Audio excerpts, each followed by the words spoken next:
আজকের পুরস্কার বিতরণী সভায় উপস্থিত আছেন ক্রিকেট প্রশিক্ষক কৌশিক ভৌমিক, উপস্থিত আছেন সমাজকর্মী কিশোর বেদ এবং দিলীপ পাল, নিখিল বেরা সহ আরও সংকেতের বিভিন্ন সৈনিকরা এই সময় তারা সবাই মিলে শুভেচ্ছা জানিয়ে পুরস্কার তুলে দিচ্ছে। দুদিন আগেই শেষ হয়ে গেল পাকিস্তান এবং দুবাইতে সারা বিশ্ব সারা জাগানো চ্যাম্পিয়ন্স ট্রফি 2025 এবং আর বলার অপেক্ষা রাখে না যে আমাদের দেশের ক্রিকেট যোদ্ধারা তারা বিজয় মুকুট নিয়ে দেশে ফিরেছে। সারা দেশ আনন্দে আত্মহারা হয়ে গিয়েছিল সেই সময়টা, এখনও তার রেস চলছে।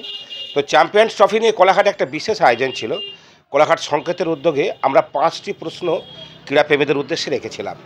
সেই 5টি প্রশ্নের উত্তর দেওয়ার জন্য আহ্বান করেছিলাম নির্দিষ্ট হোয়াটসঅ্যাপ নাম্বার দিয়ে, এবং জমা দেওয়ার শেষ সময় সীমা ছিল 4 মার্চ, প্রথম সেমিফাইনালের দিন বেলা 1টা পর্যন্ত। আমরা 5টা প্রশ্ন রেখেছিলাম: কোন দুটি দেশ ফাইনালে উঠবে, কে চ্যাম্পিয়ন হতে পারে, ম্যান অফ দ্য ম্যাচ কে হবেন ফাইনালে, ফাইনালে সবথেকে বেশি উইকেট কে পাবেন, ফাইনালে সবথেকে বেশি রান কে করতে পারেন ইত্যাদি। এই 5টি প্রশ্ন ছিল। তা প্রায় 1300 ক্রীড়াপ্রেমী, 1360 জন ক্রীড়াপ্রেমী তারা উত্তর পাঠিয়েছেন। এবং আরও উল্লেখ্য বিষয়, শুধু কোলাঘাট নয় বা শুধু পূর্ব মেদিনীপুর জেলা নয়, সারা বাংলার বিভিন্ন প্রান্তে এবং রাজ্যের বাইরে, ভারতবর্ষের বিভিন্ন রাজ্য থেকে এবং দেশের বাইরে 2-1টি দেশ থেকে, বিদেশ থেকে যারা প্রবাসী বাঙালিরা আছেন এই বার্তাটি পেয়েছেন, তারাও অংশ নিয়েছিলেন।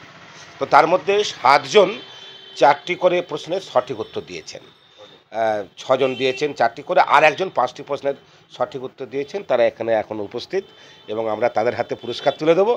আর হ্যাঁ, নামগুলো বলছি। তার মধ্যে যেমন আছেন মনীষা সামন্তের পক্ষে নিয়ে এসেছেন দিব্যেন্দু গুহ, কি সরকার, ঝুম্পা সরকার। আচ্ছা, এখানে আছে বংশী পাত্র, দিলীপ মণ্ডল, গোবিন্দ মুখার্জি, সুমন মণ্ডল, গোবিন্দ ব্যানার্জি। এই সমস্ত ক্রীড়াপ্রেমীরা, এনাদের হাতে আমরা নিত্য সামগ্রী আমাদের সাধ্যমতো তুলে দেবো।